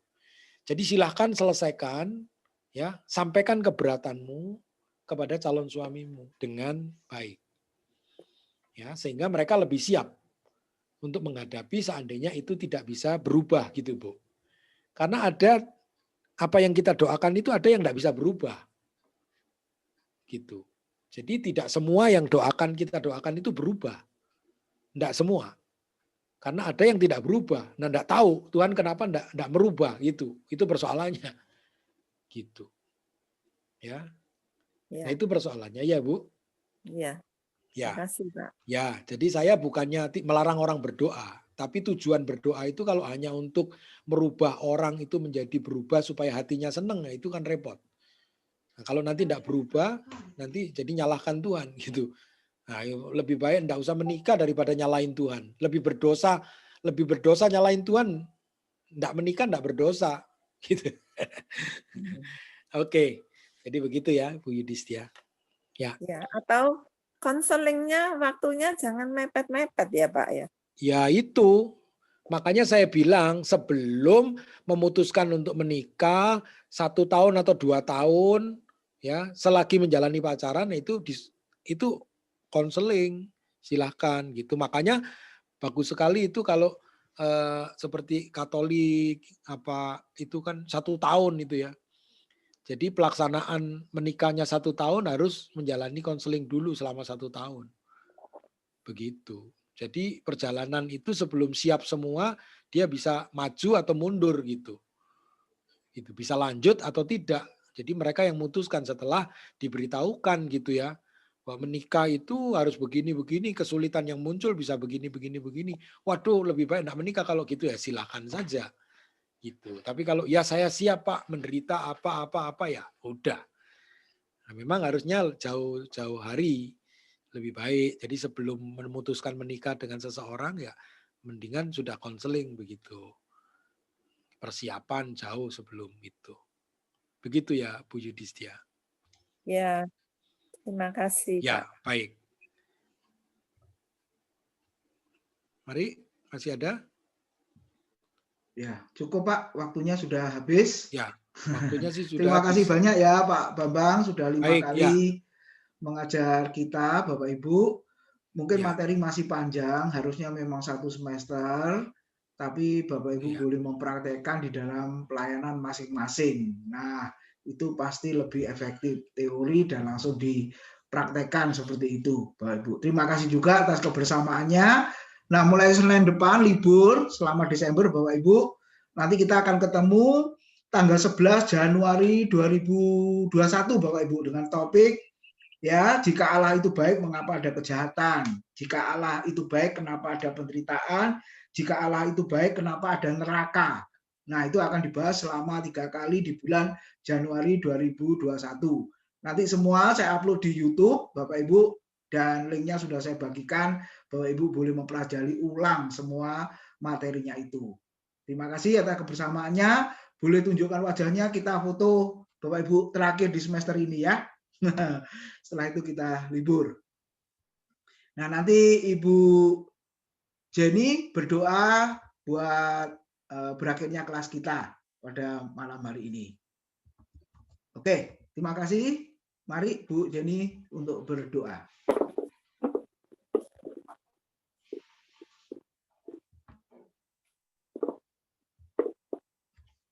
Masih mute Bu, speakernya, mic-nya. Mari kita satu dalam doa. Bapa di sorga, terima kasih buat hari ini. Selama bulan ini juga Engkau sudah memberkati kami melalui Pak Bambang. Engkau di mana kami boleh mendapatkan bekal untuk kami boleh mengkonseling sesama kami. Biarlah kami boleh menjadi berkat, menjadi alat kemuliaan-Mu. Urapi setiap kami, Bapa. Biarlah hanya melalui urapan-Mu saja, dengan hikmat dan kuasa-Mu, kami boleh menjadi berkat bagi yang lain. Terima kasih Bapak memberkati Pak Bambang, memberkati juga Pak Tim, lebih jauh lebih heran, pakai hamba-Mu juga Tuhan. Biarlah semua apa yang diperlukan semua Bapak, Engkau memberkati, tidak pernah kekurangan, tetapi selalu menjadi berkat dimanapun hamba-Mu ini ditempatkan. Kami bersyukur untuk malam ini, Bapak boleh mempertemukan kami kembali nanti di bulan Januari tanggal 11. Biarlah kami semua boleh semakin diberkati, dan selama menjelang Natal ini, Bapak, Engkau kiranya Engkau juga memberkati kami semua di gereja kami masing-masing. Terima kasih Bapak, bila doa kami, dalam nama Yesus kami bersyukur dan berdoa. Haleluya. Amin.